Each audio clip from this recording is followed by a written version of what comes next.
দেওয়া হয়েছে।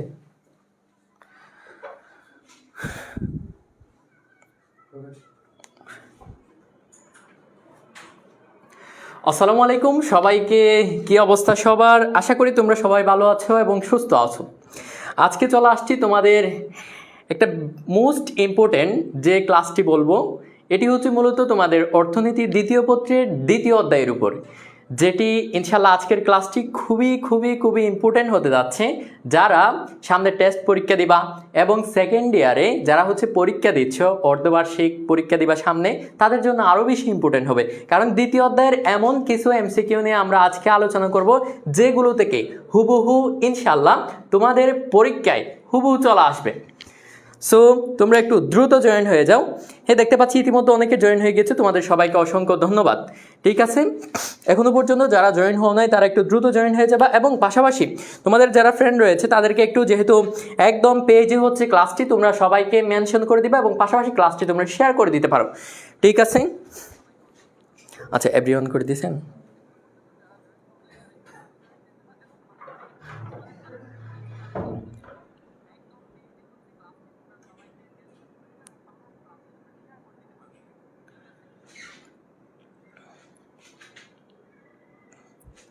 ওকে, দেখতে পাচ্ছি ইতিমধ্যে 100+ জয়েন হয়ে গিয়েছে, তোমাদের অসংখ্য ধন্যবাদ। তোমরা যারা জয়েন হয়েছো তোমরা যদি শেয়ার করে দাও তাহলে দেখবা ইতিমধ্যে তোমরা হঠাৎই দেখতে পাবা হচ্ছে 500 জন স্টুডেন্ট এমনিতে হয়ে গিয়েছে।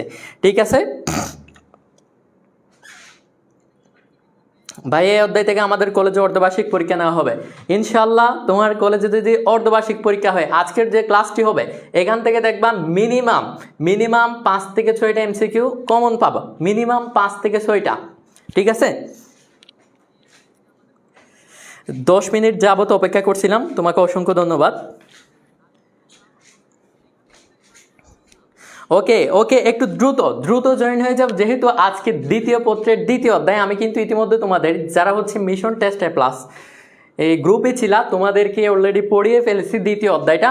আজকে যারা হচ্ছে নতুন করতেছো তোমরা আরও বেশি উপভোগ করতে পারবা, কারণ হচ্ছে আমি প্রত্যেকটা এমসিকিউতে ডিটেলস আলোচনা করব। 4টা যদি অপশন থাকে সেই 4টা অপশন নিয়ে ইনশাল্লাহ আমি আলোচনা করে দিব।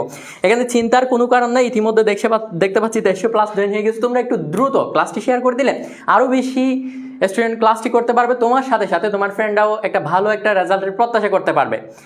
ঠিক আছে, ওকে ঠিক আছে, একটু দ্রুত।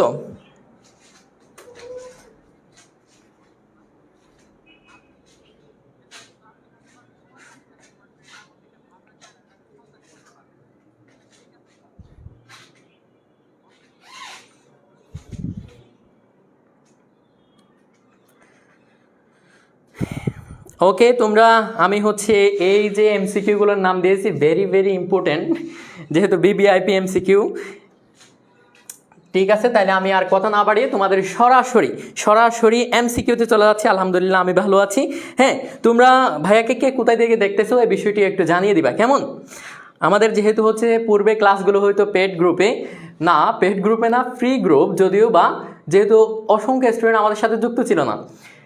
ঠিক আছে, আজকে যেহেতু একদম ফ্রিতে তোমরা হচ্ছে ফ্রিতে পাচ্ছ, প্লাস হচ্ছে একদম পাবলিক গ্রুপেই পাচ্ছ।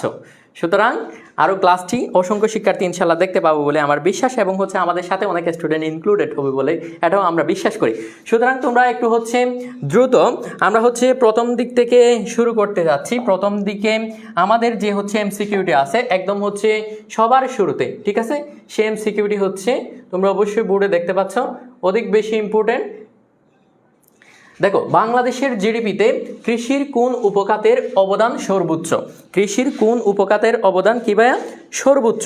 তোমাকে প্রথমে এখান থেকে বুঝতে হবে মূলত কৃষির অবশ্যই কি রয়েছে ভাইয়া? উপখাত রয়েছে। সেহেতু বলছে কোন কৃষির উপখাত। ঠিক আছে, এখানে কি বলছে? বাংলাদেশের জিডিপিতে কৃষির কোন উপখাতের অবদান সর্বোচ্চ, কোন উপখাত। তোমাকে বলছে কোন উপখাত, তার মানে তোমাকে জানতে হবে কৃষির মধ্যে আবার উপখাত কয়টি রয়েছে। কৃষির মধ্যে মূলত উপখাত আছে 4টি। ভাই এটিও কিন্তু বিগত সালে এমসিকিউতে আসছে। কৃষির উপখাত কয়টি? কৃষির কি ভাইয়া? কৃষির উপখাত। ঠিক আছে, কৃষির উপখাত কয়টি? 4টি। কৃষির উপখাত কয়টি? 4টি। কৃষির উপখাত কয়টি? 4টি। এগুলো কি কি? শস্য, শাকসবজি, প্রাণী সম্পদ, বনজ সম্পদ এবং হচ্ছে কৃষি সম্পদ, মৎস্য সম্পদ। কি সম্পদ ভাইয়া? মৎস্য সম্পদ। তাইলে এই যে 4টি হচ্ছে কৃষির উপখাত রয়েছে, তন্মধ্যে সবচেয়ে বেশি জিডিপিতে অবদান রেখেছে কোন উপখাতটি? সেটা হচ্ছে শস্য এবং হচ্ছে শাকসবজি। কোন উপখাত? শস্য ও শাকসবজি। ইতিমধ্যে দেখতে পাচ্ছি অনেক অনেক অনেক বেশি জন উত্তর দিয়ে দিয়েছো, সবাই সঠিক উত্তর দিয়েছো, কিন্তু এখানে মাঝে মধ্যে মানসুরা রহমান তোমার উত্তর ভুল হয়েছে। যারা আর অধিকাংশ দেখতে পাচ্ছি, অধিকাংশ কি 90%-এর উত্তরে দেখতে পাচ্ছি সঠিক হয়েছে। ঠিক আছে, আমরা কিন্তু ইতিমধ্যে এমসিকিউ শুরু করে দিয়েছি। তোমরা এখনো পর্যন্ত যারা আসো নাই তারা একটু দ্রুত চলে আসবা। ঠিক আছে, কৃষির উপখাত কয়টি? 4টি। তন্মধ্যে জিডিপিতে, গ্রোস ডোমেস্টিক প্রোডাক্ট, ঠিক আছে, এর মধ্যে সবচেয়ে বেশি অবদান রেখেছে কোন উপখাতটি? শস্য ও হচ্ছে শাকসবজি উপখাতটি। শস্য ও শাকসবজি উপখাতটি। আশা করি এই প্রশ্নটি তোমাদের সবারই ক্লিয়ার। এরপরে যাচ্ছি আমরা হচ্ছে দ্বিতীয় প্রশ্নে। কততম প্রশ্নে? দ্বিতীয় প্রশ্নে। এই এখনো পর্যন্ত তোমরা 250 জন, এত কম? একটু দ্রুত ক্লাসটি আবারও শেয়ার করে দেবা, ঠিক আছে, সবাই যেন ক্লাসটি দেখতে পারে। এরপরে দেখো বাংলাদেশের, এখানে কিন্তু এই প্রশ্নটা কিন্তু অধিক পরিমাণ জটিল। ঠিক আছে, আমাদের কিন্তু এখানে প্রথমে উদ্দীপকটা বোঝা লাগবে, বা হচ্ছে তোমাকে যে প্রশ্নটা করছে সেই প্রশ্নটা বোঝা লাগবে। এখানে বলছে বাংলাদেশের কৃষি ঋণের উপানুষ্ঠানিক উৎস কোনটি? এই প্রশ্নটি দেখো আসতে হচ্ছে সিলেট বোর্ড 2021 এবং হচ্ছে বরিশাল বোর্ড 2017 সালে আসতে, বিগত সালে কিন্তু এই প্রশ্নটি কিন্তু আসছে। ঠিক আছে, একাধিকবার কিন্তু এই টপিকস থেকে বারবার কোয়েশ্চেন হচ্ছে। দেখো বাংলাদেশের কৃষি ঋণের উপানুষ্ঠানিক উৎস বলছে। এখন আমাদেরকে প্রথমে জানতে হবে বাংলাদেশের কৃষি যে হচ্ছে ঋণ আছে, কৃষি ঋণের উৎস কয়টি? বাংলাদেশের কৃষি ঋণের উৎস হচ্ছে প্রধানত দুইটি। প্রধানত কয়টি? দুইটি। প্রধানত কয়টি? দুইটি। ঠিক আছে, একটা হচ্ছে প্রাতিষ্ঠানিক। কি ভাইয়া? প্রাতিষ্ঠানিক। একটা হচ্ছে প্রাতিষ্ঠানিক, 2 নাম্বার হচ্ছে অপ্রাতিষ্ঠানিক। দ্বিতীয়টা কি? অপ্রাতিষ্ঠানিক।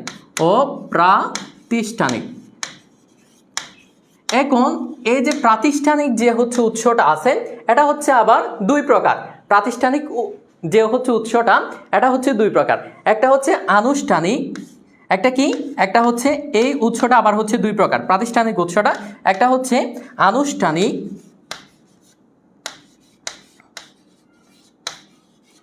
আনুষ্ঠানিক, আরেকটা হচ্ছে উপানুষ্ঠানিক। উপানুষ্ঠানিক। এখন আমাদের কথা হচ্ছে, আমাদেরকে প্রশ্নে জানতে চাইছে এই যে উপানুষ্ঠানিক উৎস, আমাদেরকে প্রথমে সংজ্ঞাটি তো অবশ্যই জানা লাগবে। ভাইয়া উপানুষ্ঠানিক উৎস কোনটা? উপানুষ্ঠানিক উৎস হচ্ছে, এখানে হচ্ছে একটা হচ্ছে আনুষ্ঠানিক উৎস। আনুষ্ঠানিক উৎসটা হচ্ছে যেই ব্যাংক, যে প্রতিষ্ঠানগুলো সরাসরি কেন্দ্রীয় ব্যাংকের নিয়ম মেনে, সরাসরি কেন্দ্রীয় ব্যাংকের নিয়ম অনুসরণ করে কি দিবে? ঋণ দিবে। সরাসরি কেন্দ্রীয় ব্যাংকের ঋণ অনুসরণ করে যদি ঋণ দেয়, আমরা তাকে বলবো আনুষ্ঠানিক। ঠিক আছে, আনুষ্ঠানিক ঋণের উৎস। আবার যদি সেই কিছু হচ্ছে আর্থিক প্রতিষ্ঠান কেন্দ্রীয় ব্যাংকের অনুমোদিত, ঠিক আছে, অনুমতি নিয়ে যদি তোমার কি করে, কেন্দ্রীয় ব্যাংকের অনুমোদিত কিন্তু তাদের নিজস্ব কিছু নিয়ম কানুন অনুযায়ী ঋণ দিবে, তাদেরকে আমরা বলি হচ্ছে উপানুষ্ঠানিক উৎস। এরকম উপানুষ্ঠানিক উৎসের মধ্যে রয়েছে আমাদের বিভিন্ন ধরনের কি? এনজিও, বিভিন্ন ধরনের এনজিও, এবং হচ্ছে পাশাপাশি হচ্ছে আমাদের বিভিন্ন ধরনের ব্যক্তিগত যে হচ্ছে ব্যাংকগুলো ছিল, বিশেষ করে হচ্ছে গ্রামীণ ব্যাংক। এখানে কোন ধরনের ব্যাংক বলতে পারো? এনজিও এবং হচ্ছে গ্রামীণ ব্যাংক। এনজিও এবং হচ্ছে গ্রামীণ ব্যাংক। এনজিও এবং হচ্ছে গ্রামীণ ব্যাংক কি হচ্ছে আমাদের কোন ধরনের উৎস? উপানুষ্ঠানিক উৎস। এবং এর পাশাপাশি আমরা হচ্ছে আনুষ্ঠানিক উৎস তাহলে কোনগুলো বলবো? আনুষ্ঠানিক উৎস বলতে পারো বাংলাদেশ ব্যাংক, এছাড়া হচ্ছে আরো অন্যান্য যে ব্যাংকগুলো রয়েছে, বিশেষ করে হচ্ছে রাজশাহী কৃষি উন্নয়ন ব্যাংক যেটি রয়েছে, সেটিও কিন্তু কোন ধরনের ব্যাংকের অন্তর্ভুক্ত?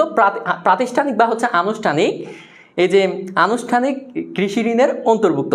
তাইলে আমরা বুঝতে পারলাম কি, এই যে কৃষি ঋণের উপানুষ্ঠানিক যেহেতু বলছে, আমাদের এখানে বলছে হচ্ছে উপানুষ্ঠানিক উৎস। ঠিক আছে, এখানে দেখো যেসব ব্যাংকগুলো দেওয়া আছে, এখানে কি কোন ধরনের কোনটা ব্যাংক দেখতে পাচ্ছি আমরা? বাংলাদেশ কৃষি ব্যাংক। এই যে বাংলাদেশ কৃষি ব্যাংক, এটা কিন্তু আনুষ্ঠানিক, ঠিক আছে, এবং পাশাপাশি এটাকে আমরা বলতে পারি প্রাতিষ্ঠানিক একটা উৎস কৃষি ঋণের। এরপরে সোনালী ব্যাংক, এটাকেও কি আমরা আনুষ্ঠানিক ব্যাংক বলতে পারি। এরপরে যেটা হচ্ছে গ্রামীণ ব্যাংক, যেটা কি গ্রামীণ ব্যাংক। এখানে তাইলে আমাদের সঠিক উত্তর আমরা কোনটা পাচ্ছি? গ্রামীণ ব্যাংক। তাহলে আমাদের গ্রামীণ ব্যাংক কি হচ্ছে, আমাদের মূলত ঋণের উপানুষ্ঠানিক উৎস। তাহলে আমি কিন্তু তোমাদেরকে অলরেডি বুঝিয়ে দিয়েছি কোনটা আনুষ্ঠানিক উৎস, কোনটা হচ্ছে উপানুষ্ঠানিক উৎস, আর কোনটা অনানুষ্ঠানিক উৎস। এখন দেখি তাহলে অনানুষ্ঠানিকটা তো বাকি রয়ে গেল। অনানুষ্ঠানিক উৎস হচ্ছে তোমার কেন্দ্রীয় ব্যাংকের কোনো নিয়ম বহির্ভূত হয়ে তারা কি করবে, তারা হচ্ছে ব্যক্তিগত কিছু নিয়ম মেনে হচ্ছে ঋণ দিবে। যেমন মনে করো আমরা হচ্ছে বন্ধু বান্ধবদের থেকে ঋণ নিই না, এটা হচ্ছে মূলত অনানুষ্ঠানিক ঋণ। এরপর হচ্ছে গ্রাম্য যারা হচ্ছে মহাজন রয়েছে, যারা হচ্ছে মানি ল্যান্ডার রয়েছে, যারা হচ্ছে সুদখোর রয়েছে, তারা হচ্ছে যে ঋণগুলো দেয় সেগুলো কোন ধরনের ঋণের অন্তর্ভুক্ত, সেগুলো হচ্ছে আবার অনানুষ্ঠানিক ঋণের অন্তর্ভুক্ত। ঠিক আছে, তাহলে আমরা হচ্ছে উপানুষ্ঠানিক ঋণ সম্পর্কে জানলাম, আনুষ্ঠানিক ঋণ সম্পর্কে জানলাম এবং অনানুষ্ঠানিক ঋণ সম্পর্কে জানলাম। তাহলে আমাদের উপানুষ্ঠানিক ঋণের উৎস এখানে কোনটা হচ্ছে, গ্রামীণ ব্যাংক। কোনটা হচ্ছে ভাইয়া, গ্রামীণ ব্যাংক, গ্রামীণ ব্যাংক, গ্রামীণ ব্যাংক। ঠিক আছে, ওকে, দেখতে পাচ্ছি ইতিমধ্যে সবাই দেখতে পাচ্ছি সঠিক উত্তর দিয়েছো, তোমাদের অসংখ্য ধন্যবাদ যারা যারা সঠিক উত্তর দিয়েছো। এরপর আমি হচ্ছে 3 নাম্বার প্রশ্নে যাচ্ছি। দেখো, বাংলাদেশে আদর্শ কৃষি খামারের আয়তন কত? বাংলাদেশে আদর্শ কৃষি খামারের আয়তন কত? বাংলাদেশে আদর্শ কৃষি খামারের আয়তন কত? এটা হচ্ছে কত নাম্বার প্রশ্ন? আমাদের 3 নাম্বার প্রশ্ন। তাহলে বলো, এটাতে অপশন দেখতে পাচ্ছি আমরা হচ্ছে ক নাম্বার দেখতে পাচ্ছি 1 একর, খ নাম্বার দেখতে পাচ্ছি 3 একর, গ নাম্বার দেখতে পাচ্ছি 5 একর, ঘ নাম্বার দেখতে পাচ্ছি 10 একর। তাইলে বলো, এখন বলো, এটা বলছে আমাদের বাংলাদেশে আদর্শ কৃষি খামারের আয়তন কত? আদর্শ কৃষি খামার আমাদের প্রথমে জানতে হবে আদর্শ কৃষি খামার কোনটা। আদর্শ কৃষি খামার হচ্ছে যে কৃষি খামারে আমি যখন উৎপাদনের যে হচ্ছে উপকরণগুলো আছে এগুলোর যখন হচ্ছে ব্যবহার করব, তখন আমার ওই জায়গাতে ওই কৃষি খামারের সর্বোচ্চ ফলন পাবো, তাকে আমরা বলতে পারি হচ্ছে আদর্শ কৃষি খামার। এখন দেখতে পাচ্ছি তাহলে বাংলাদেশের ক্ষেত্রে আদর্শ কৃষি খামারের আয়তন কত নির্ধারিত, বলো। এ তো 3 number B, 3 number B, 3 number B. Very good. এই যে দেখো, বাংলাদেশে আদর্শ কৃষি খামারের আয়তন কত? 3 একর। কত একর ভাইয়া? 3 একর। এখন কিন্তু যেহেতু আজান দিচ্ছে, আমি তোমাদেরকে কিছু হচ্ছে এখানে পাশাপাশি আরও কিছু হচ্ছে তথ্য দিচ্ছি। বাংলাদেশের কৃষি খামারের যে হচ্ছে আয়তন, শুধুমাত্র এটা হচ্ছে বাংলাদেশ কেন্দ্রিক, কিন্তু অন্যান্য দেশে আরও কিন্তু বেশি কি রয়েছে, কৃষি খামারের আয়তন হিসাব করা হয়। কোন কোন দেশে কি কি আছে সেগুলো আমি বোর্ডে লিখে দিচ্ছি, তোমরা একটু খেয়াল করবা। ঠিক আছে, যুক্তরাষ্ট্রে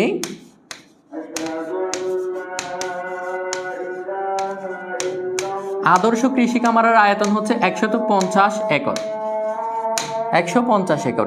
এরপরে ঠিক আছে, চীনের মধ্যে কিন্তু 325 একর। আবার চীনে আদর্শ কৃষি খামারের আয়তন 325 একর। এই তথ্যগুলো থেকে ভাই তোমাদের প্রশ্ন আসতে পারে। ঠিক আছে, এরপর আছে হচ্ছে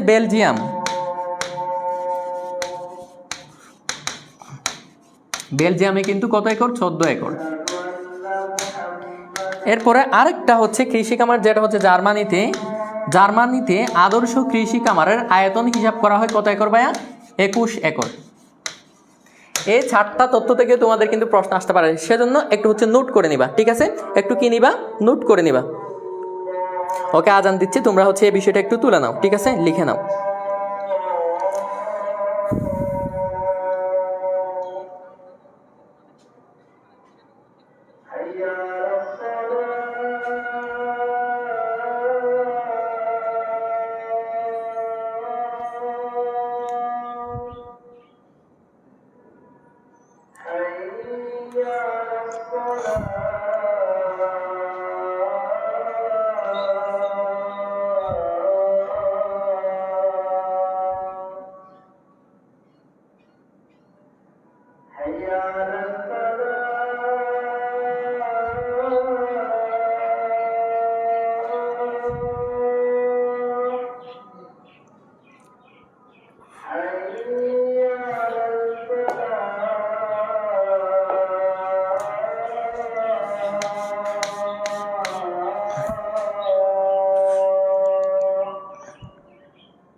ওকে, ঠিক আছে, তাহলে আমাদের আজান শেষ হয়েছে।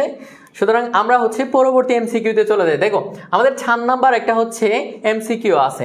দেখো এখানে হচ্ছে বলা হচ্ছে তোমাকে কি বলতেছে, দেখো তো একটু পড়ো। যে খামারে এক অংশে ফসল উৎপাদন করা হবে আবার অন্য অংশে কি করা হবে, পশুপালন করা হবে, তাকে কোন ধরনের খামার বলে? তাকে হচ্ছে মূলত কোন ধরনের খামার বলা হয়?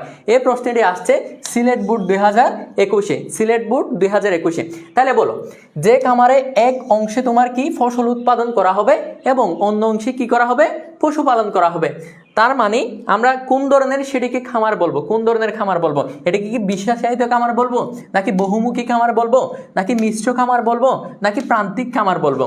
বলো কোন ধরনের খামার বলবো? জটপট 4 নাম্বার এই তো দেখতে পাচ্ছি ইতিমধ্যে অনেকে। সায়েদ রাহুল ভাইয়া তোমার উত্তর ভুল হয়েছে, দেখতে পাচ্ছি আরও অনেকে উত্তর দিচ্ছে।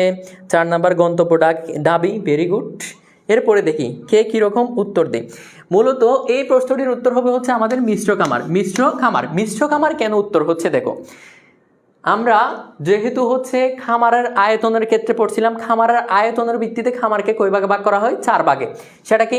প্রান্তিক খামার, ক্ষুদ্রায়তন খামার, তারপর হচ্ছে আরেকটু মাঝারি খামার, এরপর হচ্ছে সর্বশেষ বৃহদায়তন খামার। তাহলে প্রান্তিক খামার যেটা পড়ছিলাম সেটার আয়তন হচ্ছে 0.05 থেকে 0.49 একর পর্যন্ত, ঠিক আছে? তার মানে এই প্রান্তিক খামারটা আমাদের প্রথমে বাদ। এরপরে বিশেষায়িত খামার, যে খামারে শুধুমাত্র একটি ফসলই কি করা হবে, উৎপাদন করা হবে, তাকে আমরা কি বলে থাকি? বিশেষায়িত খামার। এরপর আছে হচ্ছে বহুমুখী খামার, বিভিন্ন ফসল উৎপাদন করা হবে। এখন আমার কথা হচ্ছে এখানে কি বলছে, তোমার এক পাশে হচ্ছে ফসল উৎপাদন করা হবে, আবার অন্য অংশে কি উৎপাদন করা হবে, অন্য অংশে পালন করা হবে পশু পাখি বা হচ্ছে পশুপালন করা হবে, তাকে আমরা কোন ধরনের খামার বলবো? এইটাতে হচ্ছে এক পাশে তোমার কি থাকবে, এক পাশে থাকবে ফসল উৎপাদন, আবার অন্য পাশে থাকবে পশুপালন। তার মানে ওই খামারটি হবে আমার মিশ্র খামার। কোন ধরনের খামার ভাইয়া? মিশ্র খামার। কোন ধরনের খামার? মিশ্র খামার। 4 নাম্বার সি। তার মানে আমাদের কোন ধরনের খামার হবে সেটা? মিশ্র খামার, ঠিক আছে? কোন ধরনের খামার হবে? এই প্রশ্নের উত্তর কোনটা হবে ভাইয়া? মিশ্র খামার। আবার বলো কোন ধরনের খামার? এটা হচ্ছে আমার মিশ্র খামার। কেন হচ্ছে? এই খামারের এক পাশে হচ্ছে আমার ফসল উৎপাদন করা হচ্ছে, আবার অন্য পাশে পশুপালন করা হচ্ছে। তোমাকে কিন্তু প্রশ্ন দিতে পারে মিশ্র খামার বলতে কি বোঝায়, জ্ঞানমূলক প্রশ্ন যদি চলে আসতে পারে, তাহলে তোমার উত্তর কি হবে? যে খামারে এক অংশে ফসল উৎপাদন করা হয় এবং অন্য অংশে পশুপালন করা হয়, তাকে আমরা কি বলি? মিশ্র খামার বলি। এই যে মিশ্র খামার, কিন্তু তুমি কিন্তু এই মিশ্র খামারটা বাংলাদেশে দেখবে না ভাইয়া। কেন দেখবে না? ওই যে মিশ্র খামার যদি বাংলাদেশে যদি করে, তাহলে বিড়ালকে ওই যে শুটকি মাছ দেখতে দেওয়ার মতো অবস্থা হয়ে যাবে, ঠিক আছে? এজন্য হচ্ছে বাংলাদেশে তোমরা কি দেখবে না, বাংলাদেশে হচ্ছে মিশ্র খামারটা আমরা দেখতে পাই না, বিভিন্ন দেশে দেখতে পাই, যেমন মনে করো অস্ট্রেলিয়ার ক্ষেত্রে আমরা হচ্ছে মিশ্র খামারটা দেখতে পাই। এরপরে আমাদের তাহলে এই প্রশ্নটা শেষ। এরপরে 5 নাম্বার প্রশ্নে যাই। এখানে আমরা হচ্ছে একটা কি দেখতে পাচ্ছি, এখানে 5 নাম্বার প্রশ্ন দেওয়া আছে উৎপাদনকারিতাকে কোথায় যাচ্ছে? মধ্যস্বত্বভোগীদের ক্ষেত্রে যাচ্ছে। একটা পণ্য উৎপাদনকারী থেকে মধ্যস্বত্বভোগীদের কাছে যাচ্ছে, এরপরে এই মধ্যস্বত্বভোগীদের থেকে পাইকারি ব্যবসায়ীদের কাছে যাচ্ছে, এরপরে কি? এরপরে দেখতে পাচ্ছি খুচরা ব্যবসায়ীদের কাছে যাচ্ছে, এরপরে দেখতে পাচ্ছি আমার হচ্ছে চূড়ান্ত ভোক্তার কাছে আসতেছে। একটা হচ্ছে আমরা প্রবাহ চিত্র উদ্দীপক দেখতে পাচ্ছি। বলতেছে এই প্রবাহ চিত্রটি কি নির্দেশ করতেছে? এই প্রশ্নটি কিন্তু রাজশাহী বোর্ড এবং হচ্ছে দিনাজপুর বোর্ড 2021 সালে আসছে। আমরা আজকে যত প্রশ্ন সলভ করবো সবগুলো কিন্তু বিগত সালে আসা, ঠিক আছে? সবচেয়ে ইম্পর্টেন্ট যেগুলো সেগুলো সলভ করবো। এখন দেখো আমাদের অপশন দেওয়া আছে, এটা কি বিপণন পদ্ধতি, নাকি এটা কি উৎপাদন পদ্ধতি, নাকি এটা ক্রয় পদ্ধতি, নাকি সংরক্ষণ পদ্ধতি? সংরক্ষণ পদ্ধতির মধ্যে আমরা কি বুঝি? যেটা হচ্ছে আমাদের স্টোরেজ করে রাখা হয়, ঠিক আছে? এরপরে ক্রয় পদ্ধতি যেখানে হচ্ছে আমরা হচ্ছে ক্রয় করা দেখবো শুধুমাত্র। এরপর উৎপাদন পদ্ধতি, সেটা কি? শুধুমাত্র উৎপাদন যেখানে হচ্ছে সেখানে উৎপাদন যে কিভাবে করা হবে সেই পদ্ধতিকে আমরা কিন্তু উৎপাদন পদ্ধতি বলি। এখানে আরেকটা কিন্তু পদ্ধতি বাকি আছে, বিপণন পদ্ধতি। এই বিপণন পদ্ধতি কেন হচ্ছে সেই বিষয়টা মূলত কি? ফসল উৎপাদন থেকে শুরু করে, ঠিক আছে, চূড়ান্ত ভোক্তার কাছে পৌঁছানো পর্যন্ত যতগুলো কার্যক্রম সংগঠিত হয় সবগুলো কিসের অন্তর্ভুক্ত? বিপণনের অন্তর্ভুক্ত। কি বলছি ভাই? মন থাকবে। বিপণন বিষয়টা কি? উৎপাদনকারী থেকে শুরু করে একটা উৎপাদিত দ্রব্য যতগুলো হাত বদল হয়ে তোমার কোথায় যাবে, চূড়ান্ত ভোক্তার কাছে যাবে। এই চূড়ান্ত ভোক্তার কাছে যাওয়া পর্যন্ত যতগুলো হচ্ছে মধ্যখানে যতগুলো কার্যক্রম সংগঠিত হবে সবগুলো কিসের অন্তর্ভুক্ত, বিপণনের অন্তর্ভুক্ত। এখানে দেখো কি কি দেওয়া আছে, উৎপাদনকারী থেকে মধ্যস্বত্বভোগীদের কাছে যাচ্ছে, এরপরে আবার হচ্ছে পাইকারি ব্যবসায়ীদের কাছে যাচ্ছে, পাইকারি ব্যবসায়ীদের কাছে হাত বদল হয়ে আবার হচ্ছে খুচরা ব্যবসায়ীরা কিনে নিচ্ছে, খুচরা ব্যবসায়ীদের হাত থেকে আবার কোথায় আসতেছে, এই যে ভোক্তার কাছে আসতেছে। তার মানে এই যে প্রবাহ চিত্রটি আমরা কোন ধরনের, মূলত কোন বিষয়টিকে নির্দেশ করে, এই বিষয়টি হচ্ছে বিপণন পদ্ধতিকে নির্দেশ করে। কোনটিকে নির্দেশ করে ভাইয়া, বিপণন পদ্ধতিকে নির্দেশ করে। বিপণন পদ্ধতি, বিপণন পদ্ধতি, বিপণন পদ্ধতি। 5-1 ভেরি গুড। ওকে, এরপরে দেখো, এরপরে যারা হচ্ছে, আমি কিন্তু প্রত্যেকটা কিন্তু বিশ্লেষণ করে দিচ্ছি, তোমাদের পরীক্ষায় যদি আসে তাহলে সহজেই লিখতে পারবা। যদি তোমাদের ভাইয়া প্রশ্ন আসে বিপণন কি, বিপণন কি বললে একটা ফসল উৎপাদিত দ্রব্য, কোন উৎপাদিত দ্রব্য চূড়ান্ত ভোক্তার কাছে পৌঁছানো পর্যন্ত মধ্যখানে যতগুলো কার্যক্রম সংগঠিত হয় সবগুলো আমাদেরকে ইসের অন্তর্ভুক্ত, বিপণনের অন্তর্ভুক্ত। বিপণনের অন্তর্ভুক্ত এখানে যতগুলো হচ্ছে দেখতে পাচ্ছ সবগুলো কিন্তু বিপণনের অন্তর্ভুক্ত। এরপরে দেখো, এরপরে কোন জমি, কোনটি চাষে জমি প্রয়োজন হয় না, এই প্রশ্নটি কিন্তু আরো অধিক বেশি গুরুত্বপূর্ণ। এখানে কিছু হচ্ছে আমরা দেখতে পাচ্ছি, কিছু হচ্ছে এখানে দেখতে যাচ্ছে তুলা দেখা যাচ্ছে, এরপর হচ্ছে মাশরুম দেখা যাচ্ছে, এরপর হচ্ছে গম দেখা যাচ্ছে, এরপর হচ্ছে ছা। ঠিক আছে, এখানে অনেকগুলো কিন্তু দ্রব্য দেখতে পাচ্ছি আমরা। এখানে কোনটা চাষে জমি প্রয়োজন হয় না, নিচের কোনটা চাষে জমি প্রয়োজন হয় না, এই প্রশ্নটি যে এতবার আসছে, দেখো সর্বশেষ চট্টগ্রাম বোর্ড 2025 সালে আসছে, প্রত্যেক বছরই কিন্তু এই প্রশ্নটা আমরা আসতে দেখি। সেটা কি, কোনটি চাষে মূলত জমির প্রয়োজন হয় না, বলো কোনটি চাষে। আমরা তো এখানে চা চাষ করতে আমাদের জমির প্রয়োজন হয়, গম চাষ করতে কিন্তু আমার জমির প্রয়োজন হয়, তারপর তুলা চাষ করতেও যে তুলা গাছ লাগাতে গেলে আমার জমির প্রয়োজন হয়। তার মানে আমরা দেখতে পাচ্ছি এখানে কোন ফসল উৎপাদন করতে গিয়ে আমাদের কিসের মূলত জমির প্রয়োজন হয় না, সেটা হচ্ছে মাশরুম। কি ভাইয়া, 6 নাম্বার ক, 6 নাম্বার ক, 6 নাম্বার খ। এখন বলি মাশরুম সম্পর্কে আমাদের কিছু তথ্য মনে রাখা লাগবে। এই যে মাশরুমের মধ্যে ভাইয়া আমিষ রয়েছে কত শতাংশ, মাশরুমে মূলত প্রথমে বলি মাশরুম উৎপাদন করতে আমার হচ্ছে সময় লাগে 7 থেকে 10 দিন। ঠিক আছে, মাশরুম উৎপাদনে আমার সময় লাগে মাত্র 7 থেকে 10 দিন। এতে আমিষ রয়েছে, কি রয়েছে ভাইয়া, মাশরুমে কিন্তু অধিক পরিমাণ আমিষ রয়েছে। ঠিক আছে, এই মাশরুমে আমিষ রয়েছে মূলত 25 থেকে 30% আমিষ থাকে, 25 থেকে 30% আমিষ থাকে। একটা মাশরুমের 25 থেকে 30% কি থাকে, আমিষ থাকে। এরপরে আরেকটি বিষয় বলা হয়, এটিকে সবজি মাংস বলা হয়। মাশরুমকে কিন্তু এই প্রশ্নটি কিন্তু বিগত সালে আসছে, নিচের কোনটিকে সবজি মাংস বলা হয়, নিচের কোনটিকে সবজি মাংস বলা হয়। তাহলে আমাদের উত্তর হবে কি, এই যে মাশরুমকে আবার কেউ বলা হয় সবজি মাংস। ঠিক আছে, সবজি মাংস বলা হয় মূলত কোনটিকে, সবজি মাংস বলা হয় এই যে মাশরুমকে কি বলা হয়, সবজি মাংস বলা হয়। এবং এই মাশরুম উৎপাদনে আমাদের কোনো ধরনের জমির প্রয়োজন হয় না। এরপরে মাশরুমের মধ্যে আমরা হচ্ছে 25 থেকে 30% কি পেয়ে থাকি, আমিষ পেয়ে থাকি। এর পাশাপাশি আমাদের মাশরুম উৎপাদনের সময় লাগে 7 থেকে 10 দিন। এইটি থেকে এর বাইরে আর কোনো প্রশ্ন পাবা না তোমরা। এই যে মাশরুম সম্পর্কে যা যা আলোচনা করছি সবগুলো থেকে যদি তোমাদের নিয়ে যদি মাশরুম নিয়ে যদি উদ্দীপকও আসে তাহলে এই যে প্রশ্নগুলো কিন্তু এখানে প্রত্যেকটা পয়েন্ট কিন্তু তুমি উল্লেখ পেতে পারো। ঠিক আছে, এর থেকে বাইরে আর কোনো বিশ্লেষণ করে পড়ানোর মতো এখানে কিছুই নাই। ঠিক আছে, এরপরে দেখো, এরপর হচ্ছে বাংলাদেশের কৃষি ঋণের অপ্রাতিষ্ঠানিক উৎস। আমি কিন্তু ভাই তোমাদের অলরেডি বলে দিয়েছি, আমরা কৃষি ঋণের প্রধানত উৎস দেখি হচ্ছে দুইটা, একটা হচ্ছে প্রাতিষ্ঠানিক উৎস আর একটা হচ্ছে অপ্রাতিষ্ঠানিক উৎস। প্রাতিষ্ঠানিক উৎস দুই প্রকার, একটা হচ্ছে আনুষ্ঠানিক আর একটা হচ্ছে কি উপানুষ্ঠানিক। আমি আবারও লিখে দিচ্ছি, দেখো প্রাতিষ্ঠানিক উৎস, কৃষি ঋণের উৎস হচ্ছে দুই প্রকার, একটা হচ্ছে প্রাতিষ্ঠানিক আর একটা হচ্ছে এই যে এখানে লেখা আছে, আর একটা হচ্ছে অপ্রাতিষ্ঠানিক। এই যে প্রাতিষ্ঠানিক উৎস আবার কয় প্রকার, দুই প্রকার, একটা হচ্ছে আনুষ্ঠানিক। এই প্রশ্নগুলি কিন্তু ভাই তোমাদের প্রশ্নে আসবে। ঠিক আছে, আনুষ্ঠানিক আর একটা হচ্ছে উপানুষ্ঠানিক।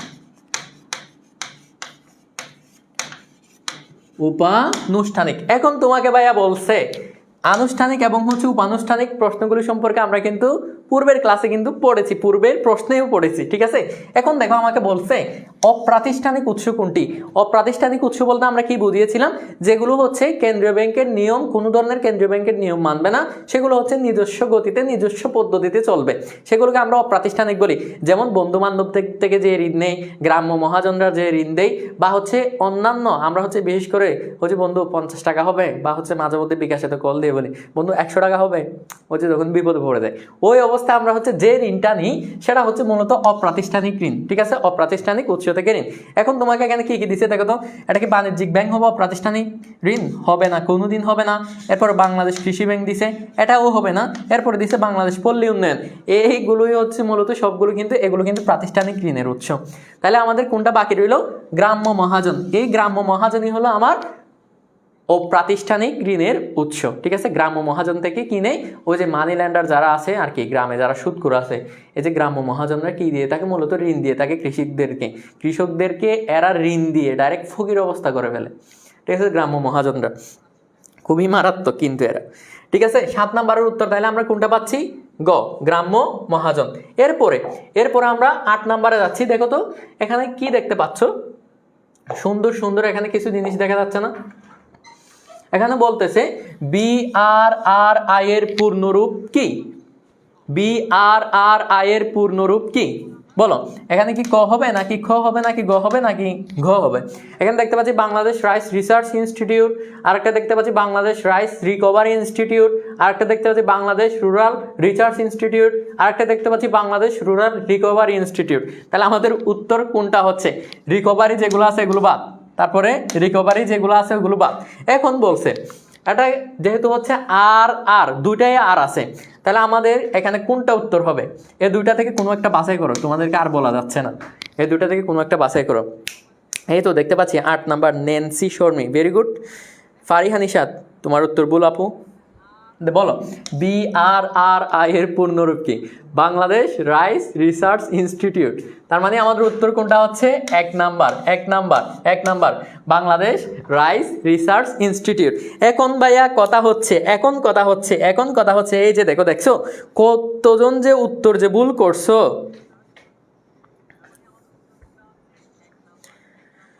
হাই BRRI এর পূর্ণরূপ কি? Bangladesh rice research institute. 1 নাম্বারই হবে আমার উত্তর হবে 1 নাম্বারই। এখন কথা হচ্ছে এখান থেকে কিন্তু আরেকটা প্রশ্ন আসতে পারে, বাংলাদেশ রাইস রিসার্চ ইনস্টিটিউট কত সালে প্রতিষ্ঠিত হয়? এটা প্রতিষ্ঠিত হয় ওই যে আমাদের বাংলাদেশ স্বাধীনতার পূর্বে অর্থাৎ বাংলাদেশ স্বাধীন হয়েছে 1971 সালে। এটি মূলত প্রতিষ্ঠিত হয়েছিল 1970 সালে। বাংলাদেশ রাইস রিসার্চ ইনস্টিটিউট কত সালে প্রতিষ্ঠিত? 1970 সালে। এই প্রশ্নটি কিন্তু ভাই তোমার পরীক্ষায় আসতে পারে। আবার যদি প্রশ্ন আসে বাংলাদেশ রাইস রিসার্চ ইনস্টিটিউটের অবস্থান কোথায়, তখন তুমি তো হা করে বসে থাকতে হবে না। এটার অবস্থান হচ্ছে গাজীপুরে। কোথায় ভাইয়া? গাজীপুরে। এটার অবস্থান কোথায়? গাজীপুরে।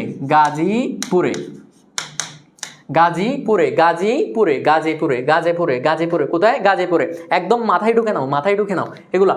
বাংলাদেশ রাইস রিসার্চ ইনস্টিটিউট যেটা হচ্ছে BRRI এর পূর্ণরূপ, এর পাশাপাশি এটি প্রতিষ্ঠিত 1970 সালে, এটির অবস্থান হচ্ছে গাজীপুরে। এতটুকু মনে রাখলে হয়ে যাবে, ঠিক আছে। এর পাশাপাশি তোমরা আরেকটা তথ্য এখান থেকে মনে রাখতে পারো, বাংলাদেশের কৃষি উন্নয়নের উচ্চ ফলনশীল যেগুলো হচ্ছে বীজগুলো উদ্ভাবন করে সেগুলো মূলত কারা করে? এই যে বাংলাদেশ রাইস রিসার্চ ইনস্টিটিউট, ঠিক আছে। এছাড়া এর থেকে আর বেশি কিছু তথ্য আমার জানা লাগবে না। এরপর দেখতি 9 নাম্বার প্রশ্ন চলে এসে তো 9 নাম্বারে কি বলতে চাচ্ছে দেখো, চাষাবাদের প্রকৃতি ও আয়তনের দিক থেকে কৃষি খামার কয় প্রকার বলো? এই প্রশ্নটি কিন্তু আমাদের একটু কিন্তু জটিল লাগবে, ঠিক আছে। এই প্রশ্নটি পড়তে গেলে কিন্তু আমাদের ওই যে কৃষি খামারের যত সবের প্রকার রয়েছে সেগুলো কিন্তু আমার জানা লাগবে। আমি তাহলে তোমাদেরকে প্রথমে পূর্বের দুইটা সম্পর্কে জ্ঞাত করে দিই, ঠিক আছে, যেগুলো হচ্ছে এখানে আমার প্রশ্নে নাই, সে দুইটা সম্পর্কে আগে তোমাদেরকে একটু জানিয়ে দিই। উৎপাদনের ধরন বিবেচনায় কি বলছি? উৎপাদনের একটু হচ্ছে বড় করে নিই, একটু বেশি না, দেখো উৎপাদনের ধরন বিবেচনায়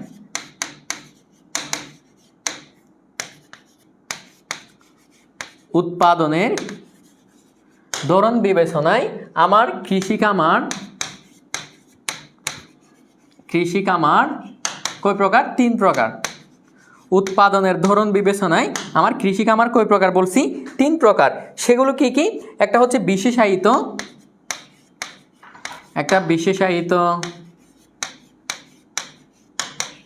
যেটাতে শুধুমাত্র একটি ফসলই কি হবে? উৎপাদিত হবে।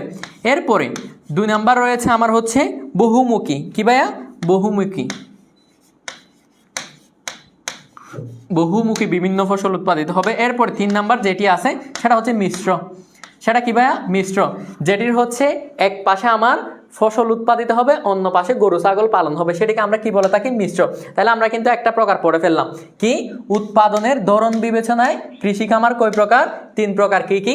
বিশেষায়িত, বহুমুখী এবং হচ্ছে মিশ্র। এরপরে হচ্ছে আমার আরেকটা খামার আছে, সেটা হচ্ছে মালিকানার ভিত্তিতে। আবার কিসের ভিত্তিতে আছে? মালিকানার ভিত্তিতে। এটা হচ্ছে আরেকটা কালার দিয়ে লিখি। এই প্রশ্নগুলি কিন্তু তোমরা কিন্তু নোট করে নাও, এখান থেকে কিন্তু তোমাদের প্রশ্ন হবে। মালিকানার ভিত্তিতে, ঠিক আছে? মালিকানার ভিত্তিতে খামার আবার কয় প্রকার? 3 প্রকার। কৃষি খামার, ঠিক আছে? কৃষি খামার কয় প্রকার? আবার হচ্ছে এটি কয় প্রকার? 3 প্রকার। মালিকানার ভিত্তিতে। তাহলে এখানে কোন ধরনের মালিকানা দেখবো আমরা? ব্যক্তি মালিকানা, এরপর হচ্ছে সমবায়, এরপরে দেখবো হচ্ছে যৌথ। কি কি? ব্যক্তিগত। 1 নাম্বার হচ্ছে ব্যক্তিগত, শুধু তোমার, ঠিক আছে? 1 নাম্বার দেখবো হচ্ছে ব্যক্তি মালিকানা। 2 নাম্বার দেখবো হচ্ছে সমবায়। ওই যে গ্রামে গঞ্জে হচ্ছে আমরা সমবায় সমিতি, দেখে না? কয়েকজন মানুষ মিলিত হয়ে কিছু একটা প্রতিষ্ঠা করে, সেটাই হচ্ছে আমরা কিন্তু কি বলি? সমবায় সমিতি বলি। এখন দেখো, সমবায় যেহেতু কৃষি কামার হবে, তার মানে কয়েকজনের জমি একত্রিত করে যখন হচ্ছে চাষাবাদ হবে, তখন আমরা তাকে কি বলবো? সমবায় কৃষি কামার, ঠিক আছে? সমবায়। এরপরে আরেকটা আছে হচ্ছে যৌথ। কি ভাইয়া? যৌথ, ঠিক আছে? যৌথ এই বিষয়টা কি? মূলত যৌথ হচ্ছে অনেকের কি নিবে, যে হচ্ছে মূলত তোমার জমিও নিবে, তারপর হচ্ছে মূলধনও নিবে। মূলধন এবং হচ্ছে উৎপাদনের অন্যান্য উপকরণ নিয়ে যখন অনেকে মিলিত হয়ে যখন একসাথে যখন চাষাবাদ করব, তখন সেটাকে আমরা কি বলবো? যৌথ খামার, ঠিক আছে? কোন ধরনের খামার? যৌথ খামার। এখন আমরা তাইলে মালিকানার ভিত্তিতে খামারও দেখলাম, এরপর হচ্ছে উৎপাদনের ধরন বিবেচনায় খামারও দেখলাম।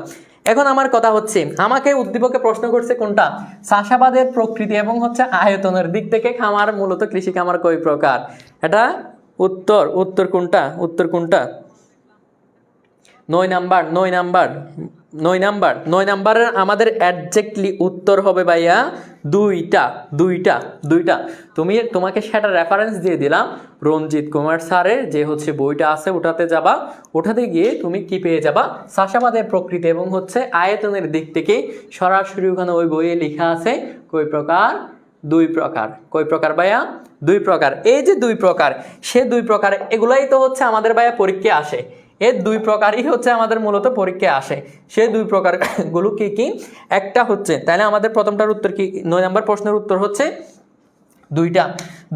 সেগুলো কি কি বলছে? প্রকৃতি বলছে, চাষাবাদের প্রকৃতি এবং হচ্ছে আয়তনের দিক থেকে কৃষি খামার কয় প্রকার? 2 প্রকার।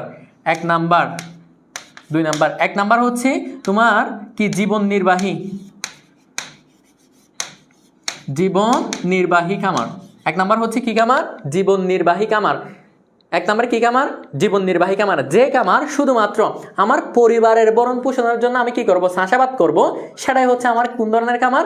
জীবন নির্বাহী খামার। শুধুমাত্র আমাদের জীবন রক্ষার জন্য, আমাদের বলতে এখানে আমার পরিবারের ভরণ পোষণের জন্য আমি যে খামার চাষাবাদ করব বা হচ্ছে যে খামার পরিচালনা করব, তাকে আমরা বলবো জীবন নির্বাহী খামার। এরপর আরেকটা হচ্ছে বাণিজ্যিক খামার। বাণিজ্যিক খামার এটা কোনটা?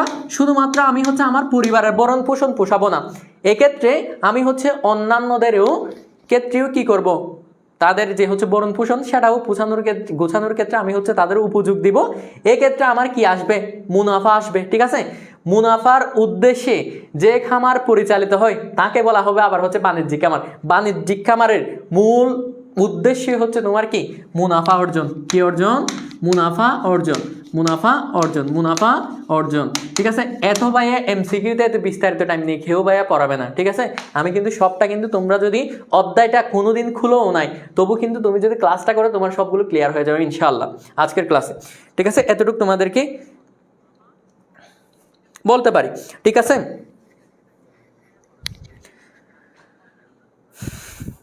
চাষাবাদের প্রকৃতি এবং হচ্ছে আয়তনের দিক থেকে তার মানে আমার কৃষি খামার কয় প্রকার? 2 প্রকার। একটা হচ্ছে জীবন নির্বাহী।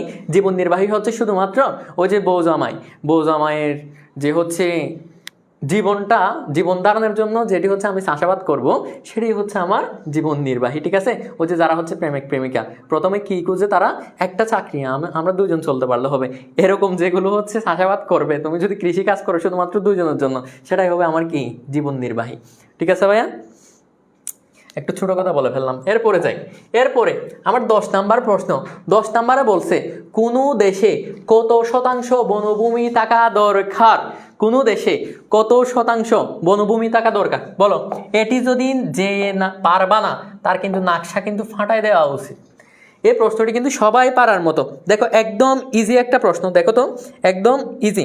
আমি কিন্তু অলরেডি কিন্তু তোমাদের উত্তরগুলো ভাইয়া দেখতেছি না বললে, আমি যেহেতু তোমাদের অপশন কিন্তু অনেক কিছু যেহেতু বলতেছি, এক্ষেত্রে উত্তরের সাথে সঙ্গতিপূর্ণ আরও হচ্ছে অনেকগুলো তথ্য দিচ্ছি, সুতরাং তোমরা খেয়ে কি উত্তর করতেছে এই বিষয়টা দেখতেছি না। ঠিক আছে, এখানে কিন্তু ইতিমধ্যে অনেকে উত্তর দিয়ে দিচ্ছে, এবার পড়ি তাইলে। তাসফিয়া তালুকদার ভেরি গুড, তোমার উত্তর হয়েছে। Sayed Rahul very good. Lima very good. Lima Moni very good. এরপরে যারা যারা দিচ্ছ মাশাল্লাহ, ওকে ঠিক আছে। এখন দেখো, এখন বলছে কোনো দেশে কত শতাংশ বনভূমি থাকা দরকার? কোনো দেশে বনভূমি থাকার দরকার মূলত 25%। কত শতাংশ? 25%। তোমরা যারা যারা উত্তর করছো সবার উত্তর সঠিক হয়েছে। এখন কথা হচ্ছে বাংলাদেশে কত শতাংশ বনভূমি আছে? বাংলাদেশে কত শতাংশ মূলত বনভূমি আছে? ঠিক আছে, বাংলাদেশে মোট ভূখণ্ডে বনভূমির পরিমাণ কত? বাংলাদেশের মোট ভূখণ্ডে বনভূমির পরিমাণ কত বলো? কেউ বলতে পারবা? বাংলাদেশে মোট ভূখণ্ডে বলে দিচ্ছি, বাংলাদেশে মোট ভূখণ্ডে, ঠিক আছে, বনভূমির পরিমাণ, বনভূমির কি ভাইয়া? পরিমাণ। বাংলাদেশের মোট ভূখণ্ডে বনভূমির পরিমাণ হচ্ছে 15.58%। কত পার্সেন্ট ভাইয়া? 15.58%। এগুলো কিন্তু ভাইয়া পরীক্ষায় আসবে, তোমার পরীক্ষায় কিন্তু আসতে পারে। কোনো দেশে কত শতাংশ বনভূমি থাকা দরকার?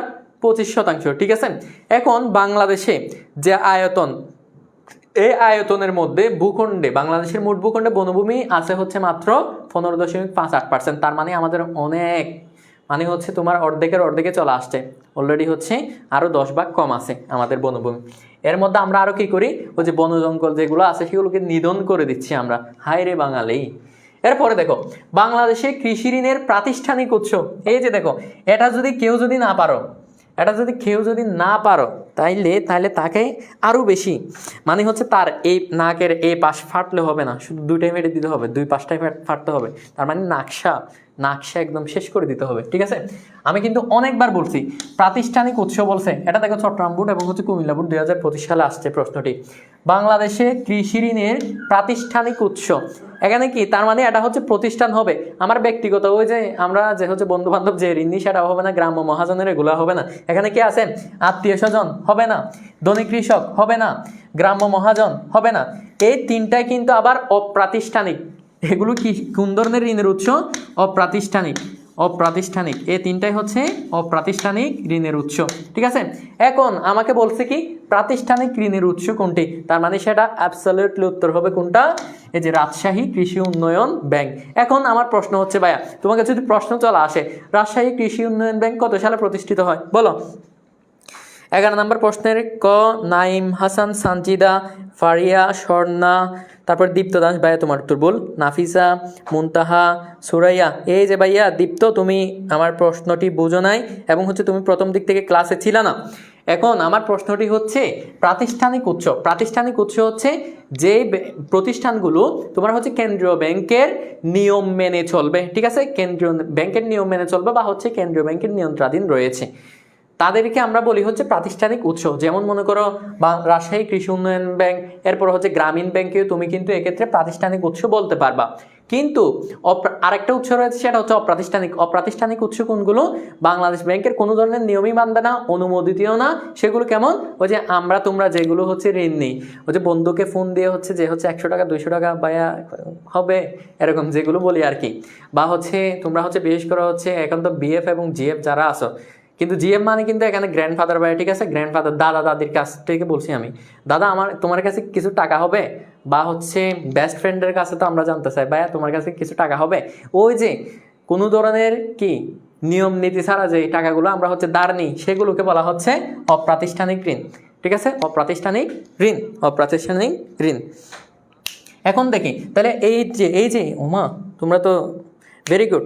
রাজশাহী কৃষি উন্নয়ন ব্যাংক কত সালে প্রতিষ্ঠিত হয়েছিল? মূলত 1987 সালে। কত সালে? 1987 সালে। এই প্রশ্নটি কিন্তু ভাইয়া তোমাদের পরীক্ষায় আসবে। পরীক্ষায় কি হবে? আসবে, পরীক্ষায় আসবে, পরীক্ষায় আসবে। এরপরে হচ্ছে আমরা তাহলে পরবর্তী প্রশ্নে যাচ্ছি, ঠিক আছে, পরবর্তী প্রশ্নে যাচ্ছি। তোমরা কি আবার ভুল বলতেছো? জিএফ মানে তোমাদের কি বলছি? গ্র্যান্ডফাদার, বি পজিটিভ, ঠিক আছে, আর হচ্ছে বিএফ মানে হচ্ছে আমার কি বেস্ট ফ্রেন্ড। আবার লিখে দিচ্ছি, তোমরা কিন্তু এটা কিন্তু বারবার বলে দাও কেন? হ্যাঁ দেখো, জিএফ মানে হচ্ছে গ্র্যান্ডফাদার,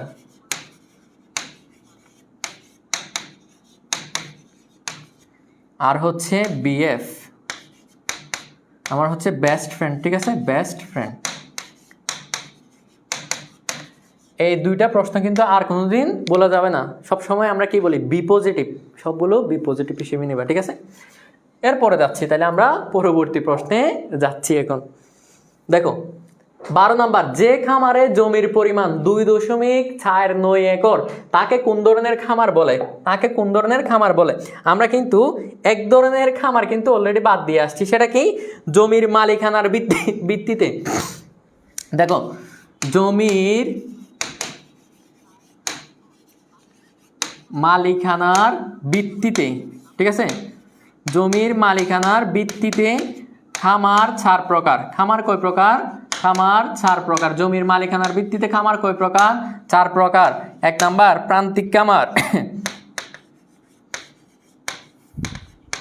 1 নাম্বার কি খামার? প্রান্তিক খামার। 1 নাম্বার কি খামার? প্রান্তিক খামার। 2 নাম্বার হচ্ছে ক্ষুদ্রায়তন। 3 নাম্বার হচ্ছে আমার মাঝারি, ঠিক আছে, 3 নাম্বার হচ্ছে মাঝারি। 4 নাম্বার হচ্ছে বৃহদায়তন। কি ভাইয়া? বৃহদায়তন, বৃহদায়তন। এখন কথা হচ্ছে বৃহদায়তন, 4 নাম্বার কি? বৃহদায়তন। এখন হচ্ছে এই যে প্রান্তিক খামারের মূলত এই জমির পরিমাণ কতটুকু? এটা হচ্ছে 0.05 থেকে 0.49% পর্যন্ত, 49% পর্যন্ত। এরপরে ক্ষুদ্রায়তন খামারের পরিমাণ হচ্ছে 0.5 থেকে কত শতাংশ? 2.49% পর্যন্ত। 49 একর বলতে পারো। 0.5 থেকে 2.49 একর জমির পরিমাণ, তাকে আমরা কোন ধরনের খামার বলি? ক্ষুদ্রায়তন খামার। এরপর হচ্ছে আমার মাঝারি খামার। মাঝারি খামার হচ্ছে 2.50 থেকে 7.49 একর। 7.49 একর। এরপরে বৃহদায়তন যে হচ্ছে খামার, সেটা হচ্ছে 7.50 একর থেকে যত বেশি, ঠিক আছে, সেটাকে আমরা কোন ধরনের খামার বলি? বৃহদায়তন। তাহলে আমার এই যে 4টা প্রকারের মধ্যে যে খামারের জমির পরিমাণ 2.49 একর, তাকে আমরা কোন ধরনের খামার বলবো? এই 4টা খামারের মধ্যে আমার উদ্দীপকের যে হচ্ছে উদ্দীপকটি আছে, সেটা হচ্ছে কোন ধরনের খামারকে নির্দেশ করতেছে? সেটা আমাদের নির্দেশ করতেছে হচ্ছে মূলত ক্ষুদ্রায়তন খামারকে। কোন ধরনের খামার? ক্ষুদ্রায়তন খামার। 22 হচ্ছে খ। 22 নাম্বার, তার মানে উত্তর কি হচ্ছে? আমার খ নাম্বার, ঠিক আছে, খ নাম্বার। ভেরি গুড, যারা হচ্ছে সঠিক উত্তর দিতে পারছো। ভাইয়া সেকেন্ড পার্ট মিলতেছে না। তুমি কোন বই পড়তেছো? বলো তুমি কি? আমি তো এখান থেকে তিনটা বই পড়ছি। একটা হচ্ছে তোমাদের সবার উপরে, যেটা হচ্ছে রঞ্জিত স্যারের বই। এরপর হচ্ছে অক্ষরপত্র পড়লাম। এরপর হচ্ছে আমাদের চট্টগ্রাম কলেজের একজন হচ্ছে অধ্যাপক, যার নাম হচ্ছে সাইফুল ইসলাম স্যারের আমি বই পড়ছি। এরপরে আরেকজনের বই একটা পড়ছি, সেটা মনে পড়তেছে না এখন, ঠিক আছে। সাইফুল স্যার, আর একজন ছিল হচ্ছে তোমার, সরি এটা মনে পড়তেছে না। আমি কিন্তু 4টা লেখকের কিন্তু অলরেডি কিন্তু বই পড়ছি। এর মধ্যে আমি কিন্তু 3টা বইকে প্রায়োরিটি দিয়ে কিন্তু তোমাদের এই প্রশ্নগুলো কিন্তু সবটার উত্তর কিন্তু মেলাতে পারছি, ঠিক আছে। সবচেয়ে বেশি হচ্ছে প্রেফারেবল এখানে বই পাচ্ছি হচ্ছে আমি রঞ্জিত স্যারেরটা, ঠিক আছে। এই বইটা যাদের নাই তারা সংগ্রহ করে পড়বা। এখানে কিন্তু সবচেয়ে ভালোভাবে দেওয়া আছে, ঠিক আছে। এখানে উত্তর হবে হচ্ছে খ নাম্বার। তোমরা যদি এখন থেকে যদি বইয়ের মধ্যে যদি খুঁজে না পাও তাহলে তোমরা পরীক্ষায় কি লিখবা, এটা হচ্ছে প্রশ্ন। ঠিক আছে, আর হচ্ছে আমার ক্লাসগুলো যারা হচ্ছে পেড বেসের স্টুডেন্ট রয়েছে FRB 4.0-তে যারা হচ্ছে এখনো পর্যন্ত ভর্তি হওনি, তারা কিন্তু এখনো পর্যন্ত কিন্তু ডিসকাউন্টে ভর্তি চলছে। তোমরা যত দ্রুত ভর্তি হয়ে যাবা তত দ্রুত হচ্ছে তত বেশি হচ্ছে তোমাদের লাভ। প্রত্যেকটা অধ্যায় পড়াবো, এর পাশাপাশি তোমাদেরকে সাথে সাথে আমার হচ্ছে প্রত্যেকটা অধ্যায়ের আলোচনা যখন করব তোমরা সাথে সাথে হচ্ছে সিকিউ সলভ পেয়ে যাবা। এর পাশাপাশি তোমাদের জন্য তো আমরা এরকম ক্লাস রাখছি, MCQ ক্লাস। এর পাশাপাশি তোমাদের MCQ হচ্ছে দিয়ে দিব, সেগুলো তোমরা পড়ে নিলে পেরে যাবা। এরপরে দেখো, এরপর হচ্ছে 13 নাম্বার প্রশ্ন। ঠিক আছে, 13 নাম্বার প্রশ্ন কি বলছে? সাদা সোনা বা হচ্ছে হোয়াইট গোল্ড নামে খ্যাত কোনটি? হোয়াইট গোল্ড বলা হয় কোনটিকে? এই প্রশ্নটি কিন্তু আরও বেশি গুরুত্বপূর্ণ। এরকম প্রশ্ন, এই প্রশ্নগুলো কিন্তু এই বিশ্ববিদ্যালয়ের ক্ষেত্রেও কিন্তু চলে আসে। ঠিক আছে, যারা হচ্ছে বিশ্ববিদ্যালয়ে পরীক্ষা দেবা, বিশেষ করে চট্টগ্রাম বিশ্ববিদ্যালয়ের ডি ইউনিটে পরীক্ষা দিবা, এক্ষেত্রে কিন্তু তোমাদের অর্থনীতি থেকে কিন্তু প্রশ্ন হয়। অর্থনীতি থেকে যারা হচ্ছে ডি ইউনিটে পরীক্ষা দেবে তারা কিন্তু চাইলে জিকের পরিবর্তে হচ্ছে 20টা অর্থনীতিও দাগাইতে পারো। এই অর্থনীতির ক্ষেত্রে কিন্তু এই প্রশ্নগুলোই কিন্তু তোমাদের আসবে। সামনে যারা হচ্ছে অ্যাডমিশন নিয়ে এখন ভাবছো, তোমরা যারা হচ্ছে ভাবছো অ্যাডমিশন দিবা, তাদের কিন্তু খুবই গুরুত্বপূর্ণ। দেখো, সাদা সোনা বা হচ্ছে হোয়াইট গোল্ড নামে খ্যাত কোনটি? সেটা হচ্ছে চিংড়ি। কি উত্তর হবে কোনটা ভাইয়া? চিংড়ি। আচ্ছা বলো তো, ব্লু ইকোনমি কি? ব্লু ইকোনমি এটা হচ্ছে কিসের সাথে সম্পর্কিত? এটা হচ্ছে সমুদ্র অর্থনীতির সাথে সম্পর্কিত। ঠিক আছে, সমুদ্র অর্থনীতির সাথে সম্পর্কিত। এই তথ্যগুলো কিন্তু তোমাদের জানা রাখা লাগবে। এগুলো থেকে কিন্তু আমাদের MCQ হয়। ব্লু ইকোনমি কিসের সাথে সম্পর্কিত? এটি হচ্ছে সমুদ্র অর্থনীতির সাথে সম্পর্কিত। এরপর আমরা কি বলছিলাম? সাদা সোনা বা হচ্ছে হোয়াইট গোল্ড নামে খ্যাত কোনটি? চিংড়ি।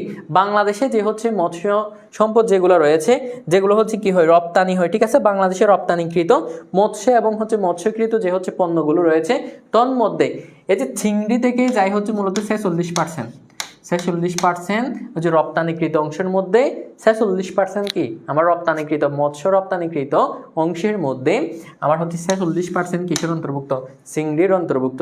এই প্রশ্নটা কিন্তু ভাই তোমাদের অবশ্যই মনে রাখা লাগবে। এরপরে দেখি, এরপরে 14 নাম্বার কোনটি HYB প্রযুক্তি? প্রথমে আমাকে বলবা তোমরা HYB প্রযুক্তি, আগে বলবা না HYB প্রযুক্তি। আমার এই 4টির মধ্যে কোনো একটা অপশন তো আছে।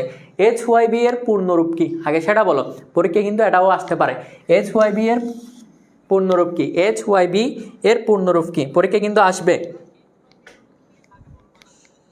HYB এর পূর্ণরূপ কি? হাই, লিখে দিচ্ছি দেখো, হাই ইয়েল্ডিং বা হচ্ছে ওয়েল্ডিং বলতে পারো তোমরা, ইয়েল্ডিং ভেরিটি। ঠিক আছে, হাই ইয়েল্ডিং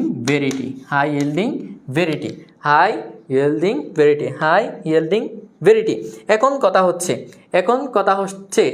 হচ্ছে আমার কোনটি HYB প্রযুক্তি? মূলত কোনটি হচ্ছে HYB প্রযুক্তি? এখানে নিচের হচ্ছে HYB প্রযুক্তি হচ্ছে আমার উপসি প্রযুক্তি হচ্ছে আমার কি প্রযুক্তি? HYB প্রযুক্তি। কেন বা আমরা এটিকে উপসি প্রযুক্তি বলতেছি? দেখো, উপসি প্রযুক্তির উচ্চ ফলনশীল প্রযুক্তিকে কি ভাইয়া? উপসি প্রযুক্তি কাকে বলা হয়? উচ্চ ফলনশীল প্রযুক্তিকে আমরা হচ্ছে উপসি প্রযুক্তি বলি। উচ্চ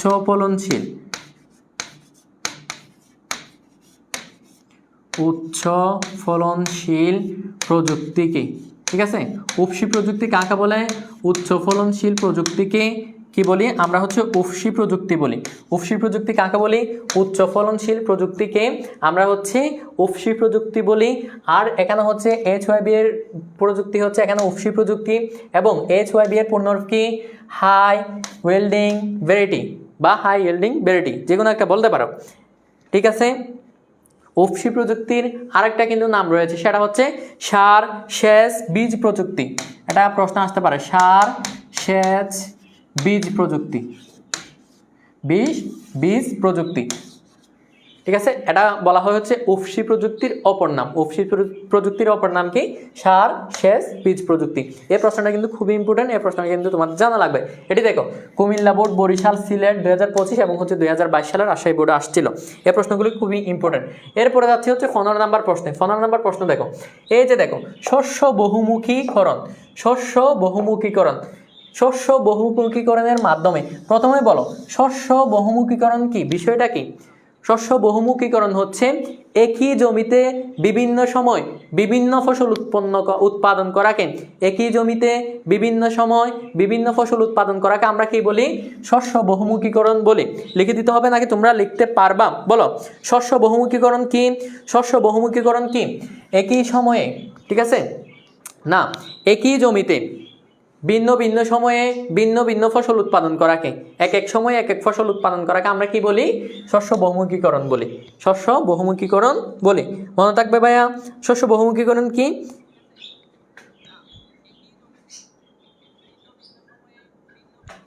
একই জমিতে বিভিন্ন সময় বিভিন্ন ফসল উৎপাদন করাকে আমরা কি বলি? শস্য বহুমুখীকরণ বলি। এখন এই যে শস্য বহুমুখীকরণের ফলে কি কি হচ্ছে? এটা কি খাদ্য ঘাটতি পূরণ করতেছে, নাকি কর্মসংস্থান হ্রাস পাচ্ছে এর ফলে, নাকি একাধিক শস্য উৎপাদন সম্ভব? কোনটি হবে বলো? উত্তর কোনটি হবে? খ। Very good. এই অদিত্যা ওহিদা, তোমার উত্তর ভুল আপু। জেসমিন আক্তার উত্তর সঠিক। সাইফ বাবু সঠিক। Labib very good. Farzana very good. No cloud. এ কিরে, আমি তো আরে এখানে তো ম্যাকটেক দেখতে পাচ্ছি না, তুমি কি এখানে আসো? নাই তো, বলো। তাহলে শস্য বহুমুখীকরণের মাধ্যমে আমাদের কি হচ্ছে? আমাদের যে হচ্ছে খাদ্য ঘাটতি, শস্য বহুমুখীকরণ কি? একই জমিতে বিভিন্ন সময় বিভিন্ন ফসল উৎপাদনের ফলে আমার কি হবে? যে হচ্ছে খাদ্য ঘাটতিটা আছে সেটা পূরণ হবে। তার মানে আমার 1 নাম্বার এখানে সঠিক। 1 নাম্বার কি ভাইয়া? 1 নাম্বারটা আমার এখানে সঠিক। সরি, 1 নাম্বার এখানে সঠিক।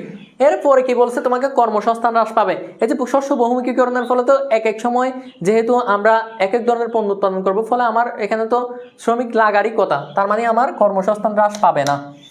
এরপরে আমার 3 নাম্বার বলতেছে কি? একাধিক শস্য উৎপাদন সম্ভব। অবশ্যই আমি হচ্ছে একই জমিতে বিভিন্ন সময় বিভিন্ন ফসল উৎপাদন করব, ফলে আমার তো একাধিক শস্য উৎপাদন সম্ভব। তার মানে আমার উত্তর কোনটা হচ্ছে? একু 3। একু 3। তোমাদেরকে কিন্তু জাস্ট মনে রাখতে হবে, তোমরা মনে রাখবা শস্য বহুমুখীকরণ কি। শস্য বহুমুখীকরণ বিষয়টা কি যদি মাথায় থাকে তাহলে তুমি উত্তর করতে পারবা, এর চেয়ে বেশি কিছু লাগবে না। শস্য বহুমুখীকরণ কি বলছি?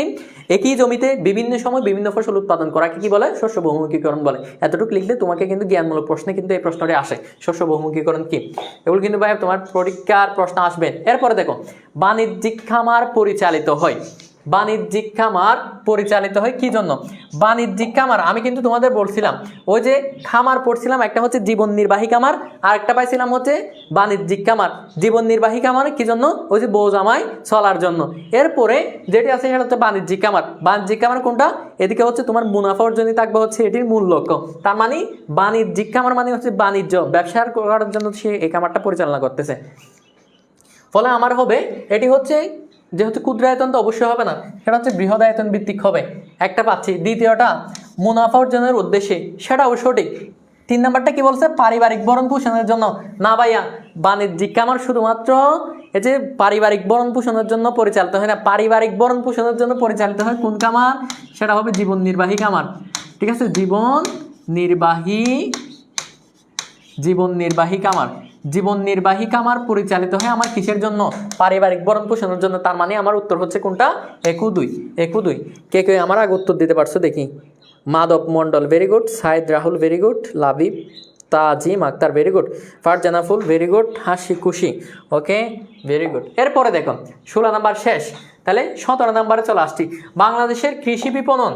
বাংলাদেশের যে হচ্ছে কৃষি বিপণন আছে, এই কৃষি বিপণনের সমস্যা কি? বাংলাদেশের কৃষি বিপণন বলতে কি বলছিলাম? আমরা হচ্ছে একটা পণ্য উৎপাদন থেকে শুরু করে ভোক্তার কাছে পৌঁছানো পর্যন্ত আমার যত কিছু সংগঠিত হবে সবগুলো বিপণনের অন্তর্ভুক্ত। এখন এই বিপণন করতে গিয়ে আমার কি কি সমস্যার সম্মুখীন হতে হয় একজন উৎপাদনকারীকে? ঠিক আছে, এখানে আমরা হচ্ছে অবকাঠামোগত সমস্যা দেখতে পাই, এরপর হচ্ছে গুদামজাত সমস্যা, এটিও দেখতে পাই, এরপর হচ্ছে আমার দামের উত্থান পতন। তার মানে আমি তো এখানে 3টাই দেখতে পাচ্ছি বাংলাদেশের কৃষি বিপণনের সমস্যার ক্ষেত্রে, কিন্তু আমরা 3টাই দেখতে পাই। ঠিক আছে, বাংলাদেশের যে হচ্ছে সমস্যা, ঠিক আছে, সমস্যার মধ্যে কিন্তু আমরা সবগুলোই দেখতে পাচ্ছি। কি কি দেখতে পাচ্ছি? আমরা হচ্ছে অবকাঠামোগত সমস্যা লক্ষ্য করি, গুদামজাতকরণের সমস্যা এটাও লক্ষ্য করি, পাশাপাশি দামের উত্থান পতন। বাংলাদেশের বাজারে হঠাৎ করে সবজির দাম বাড়ায় দেয়, আবার হচ্ছে কমায় দেয়, ফলে কি হয়? উদ্যোক্তা যারা রয়েছে বা হচ্ছে যারা হচ্ছে খামারি রয়েছে তারা কিন্তু ক্ষতিগ্রস্ত হয়। একটা দাম যদি নির্ধারিত থাকে তাহলে এক্ষেত্রে ক্ষতিগ্রস্ত হয় না। ফলে আমাদের বিপণনের সমস্যার মধ্যে 3টাই পাচ্ছি। উত্তর হবে 1 2 3। 1 2 3। এরপরে 17 নাম্বার তাহলে আমার শেষ। এরপরে 18 নাম্বার একটা হচ্ছে প্রশ্ন আছে, বায়োটেকনোলজি শব্দের অর্থ কি? বলো, এখন বলো। Biotechnology, biotechnology. এই যে আজকের এমসিকিউর মতো তোমরা যারা, আবারও বলতেছি ভাইয়া, যারা এখনো পর্যন্ত FRB 4.0 কোর্সে ভর্তি হও নাই, কোন কোর্স? FRB 4.0, ঠিক আছে, FRB 4.0 কোর্সে এখনো পর্যন্ত তোমরা যারা ভর্তি হও নাই, দ্রুত ভর্তি হয়ে যাও। তোমাদের জন্য কি কি অপেক্ষা করতেছে তুমি ভর্তি হওয়ার পরে বুঝতে পারবা। সবগুলো অধ্যায়েরই MCQ সলভ পাবা, তোমার হচ্ছে সাজেশন পাবা, সবচেয়ে বেশি ইম্পর্টেন্ট হচ্ছে তোমার কি অধ্যায়ভিত্তিক আলোচনা তো পাবাই, সাথে হচ্ছে সৃজনশীল সলভ পাবা। এর পাশাপাশি তুমি হচ্ছে তোমার নিজেকে যাচাই করার জন্য আমাদের ওয়েবসাইটে গিয়ে তুমি মানে তোমার যত সংখ্যক পরীক্ষা দিতে ইচ্ছে করো তত সংখ্যক পরীক্ষা দিতে পারবা। এর পাশাপাশি তুমি কিন্তু সিকিউ এক্সামও দিতে পারবা, ঠিক আছে। সবগুলো সুযোগ সুবিধা কিন্তু তোমাদের জন্য FRB 4.0 কোর্সে থাকছে। একটা স্টুডেন্টের এর চেয়ে বেশি কিছু লাগে না, যত কিছু লাগে সবগুলো আমরাই প্রোভাইড করতেছি, ঠিক আছে। এখন তাহলে দেখি জৈব প্রযুক্তি, ভেরি গুড। বায়োটেকনোলজির অর্থ কি ভাইয়া? বায়োটেকনোলজি শব্দের অর্থ হচ্ছে জৈব প্রযুক্তি। কি প্রযুক্তি? জৈব প্রযুক্তি। ভাইয়া আমাদের কিন্তু এখান থেকে কিন্তু আরেকটা প্রশ্ন আসতে পারে। সর্বপ্রথম এই যে বায়োটেকনোলজি শব্দটি কে ব্যবহার করেন, বা হচ্ছে বায়োটেকনোলজি শব্দটি সর্বপ্রথম ব্যবহার করেন কে? এটা কিন্তু ভাইয়া পরীক্ষায় আসতে পারে। বায়োটেকনোলজি শব্দটি হচ্ছে প্রথমে কে ব্যবহার করেন? উত্তর দিতে পারবা? কেউ পারবা? আমি কিন্তু লিখে দিচ্ছি। বায়োটেকনোলজি সর্বপ্রথম ব্যবহার করেন হচ্ছে, এটির মানে হচ্ছে জৈব প্রযুক্তি, ঠিক আছে। এখন এটি সর্বপ্রথম কে ব্যবহার করেন? কার্ল এরিকি, ঠিক আছে, কার্ল এরিকি, ঠিক আছে, কার্ল এরিকি। তাহলে জৈব প্রযুক্তি বা হচ্ছে বায়োটেকনোলজি, ইংরেজিতে যে হচ্ছে বায়োটেকনোলজি শব্দটি সর্বপ্রথম ব্যবহার করেছেন কে? কার্ল এরিকি। এই প্রশ্নগুলি কিন্তু ভাই খুবই ইম্পর্টেন্ট, জ্ঞানমূলক প্রশ্ন চলে আসে এবং হচ্ছে MCQতে চলে আসবে। তাহলে আমরা এই জায়গায় একটা MCQ দেখতে গিয়ে কিন্তু দুইটা MCQ জেনে নিলাম। প্রত্যেকটা MCQর ক্ষেত্রে আমরা কিন্তু আজকে একাধিকটা MCQর কিন্তু সমস্যা সম্বন্ধে জানলাম। এখন সর্বশেষ প্রশ্নে কিন্তু আমরা চলে যাচ্ছি। দেখো এখানে একটা হচ্ছে উদ্দীপক দেওয়া আছে, উদ্দীপকটা দেখে তোমাকে কি বলছে? 19 ও 20 নাম্বার প্রশ্নের উত্তর দাও। তার মানে তোমাকে 19 নাম্বার প্রশ্নের উত্তর দিতে হবে, আর না হচ্ছে 20 নাম্বার প্রশ্নের উত্তর দেওয়া লাগবে। তোমাকে কি বলছে দেখো, দরিদ্র কৃষক, গনি মিয়া, ঠিক আছে, অনুন্নত পরিবহন ও যোগাযোগ ব্যবস্থা, অপর্যাপ্ত গোদামঘর এবং হচ্ছে মধ্যস্বত্বভোগীদের শোষণের ফলে তার উৎপাদিত আলুর ন্যায্য মূল্য থেকে কি হয়েছে? বঞ্চিত হয়েছে। তার মানে আমরা এখানে কি কি দেখতে পাচ্ছি দেখো তো। একজন গনি মিয়া, তিনি হচ্ছে একজন কৃষক বা হচ্ছে উৎপাদক। তিনি এখানে সবগুলো দেখো, অনুন্নত পরিবহন ব্যবস্থার জন্য সে হচ্ছে তার ন্যায্য মূল্য থেকে বঞ্চিত হয়েছে, যোগাযোগ ব্যবস্থার কারণে, অপর্যাপ্ত হচ্ছে গুদামজাতকরণের ব্যবস্থার কারণে, এরপর হচ্ছে মধ্যস্বত্বভোগী ওই যে দালাল ফড়িয়াদের কারণে আমাদের দেশের ব্যবসায়ীরা কি ন্যায্য মূল্যটা পাচ্ছে না। ফলে এটা হচ্ছে আমরা কি বলছিলাম, উদ্দীপকে উল্লিখিত সমস্যাটির ধরন কি হবে? সমস্যাটার ধরন কি আমরা কি বলছিলাম? বুক উৎপাদকের কাছ থেকে ভোক্তার কাছে পণ্যটি পৌঁছানো পর্যন্ত এই যতগুলো কিন্তু কার্যক্রম সংগঠিত হবে সবগুলো কিসের অন্তর্ভুক্ত? বিপণনের অন্তর্ভুক্ত। এর মধ্যে যে সব সমস্যার সম্মুখীন হচ্ছে সবগুলো তার মানে কিসের সমস্যা? সেগুলো হচ্ছে কৃষি বিপণন সমস্যা হবে।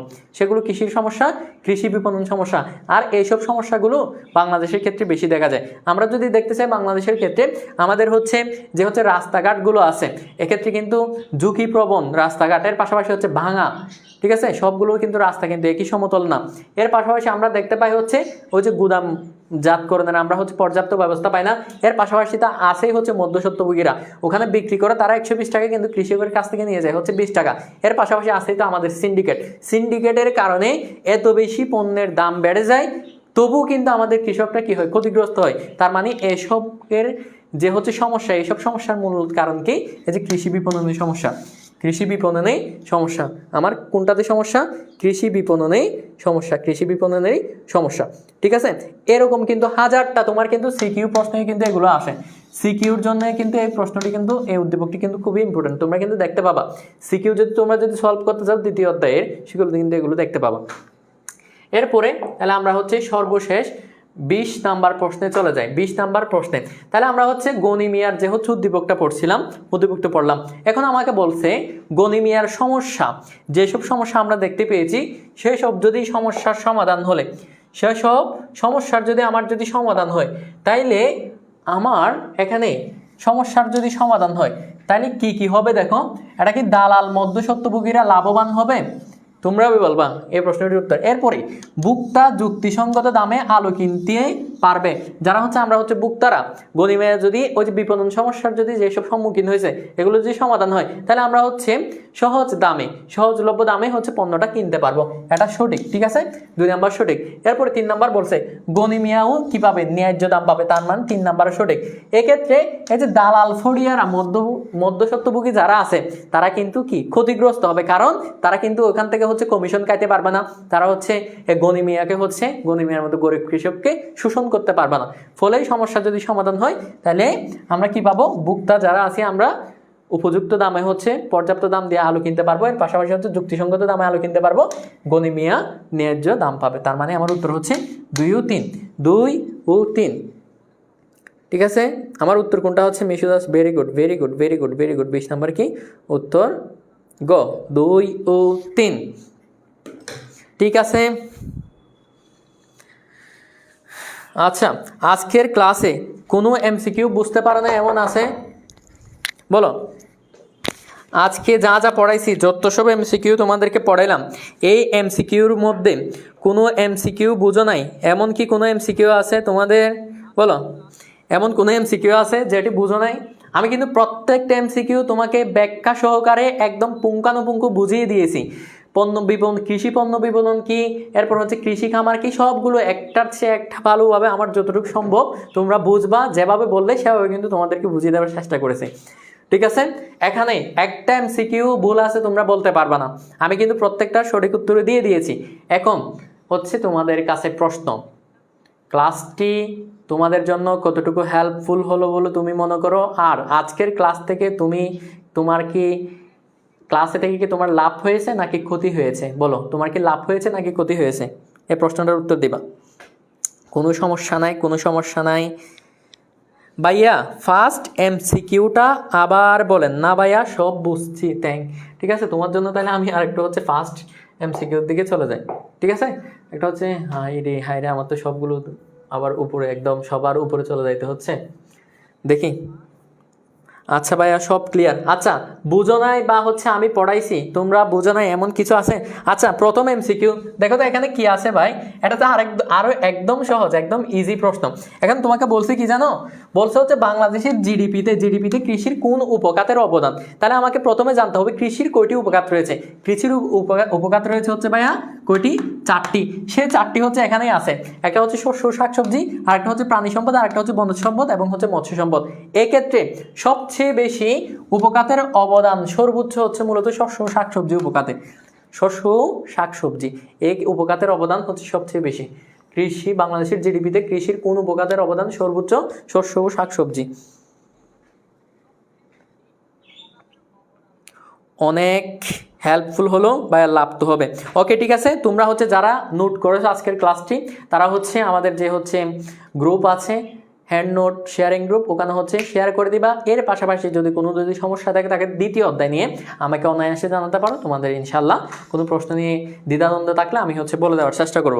ওকে, তাহলে আজকে আর বাড়াচ্ছি না, তোমাদের ইনশাল্লাহ আমার যতটুকু বিশ্বাস। ভাইয়া 7 অধ্যায়ের বাকি অংশটার ক্লাস নেবেন না? হ্যাঁ অবশ্যই নেব। তোমাদের আগামী যে হচ্ছে ক্লাসটি পাবা সেই ক্লাসে ইনশাল্লাহ হচ্ছে তোমাদের 7ম অধ্যায়ের বাকি অংশটুকু শেষ করার চেষ্টা করব। আর যারা প্রত্যেকটা অধ্যায়ের পুঙ্খানুপুঙ্খ, ঠিক আছে, অধ্যায়ের পূর্ণাঙ্গ আলোচনা পেতে চাও তোমরা আমাদের FRB 4.0 কোর্সে ভর্তি হয়ে যাবা। তোমাদের সিকিউ এমসিকিউ মূল আলোচনা যতই সমস্যা থাকুক সব কিছুর সমাধানের জন্য অর্থনীতি নিয়ে ইনশাল্লাহ নাসির ভাইয়া আসি। ঠিক আছে, এতে কোনো সন্দেহের কি নাই, অবকাশ নাই, লা রয়ে বাফি। ঠিক আছে, ওকে আজকে এখানে শেষ করছি। তোমরা সবাই ভালো থেকো, সুস্থ থেকো, আল্লাহ হাফেজ।